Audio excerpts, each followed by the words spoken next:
The greatest thing you did wrong was that you spoke too early. Some of you knew that the worst thing you did was that you opened your mouth to talk too early. The Bible says when Mary heard these things, she kept it in her heart. I'm not talking about this yet. I'm not discussing about it yet. Sir, there are things that you keep to heart. You pray through it. You pray through it. Let them accuse you later. So you did not even mention this to me. Say, yeah, my sister. Sorry, oh. As you are seeing it, that's the way I'm seeing it. Yes. You didn't even mention this thing. Let me tell you, very simple thing. Always ask yourself, this person I'm telling this story, what value would they bring to this thing I'm saying?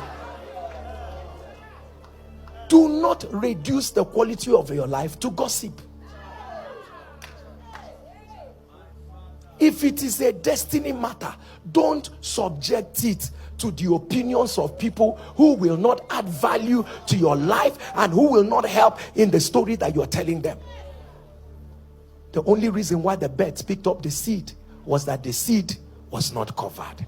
Touch your neighbor for me. They are the ones I'm talking to. Tell your neighbor, cover it. Your neighbor is the one I'm talking to. So help me relate that word. Tell your neighbor, cover it.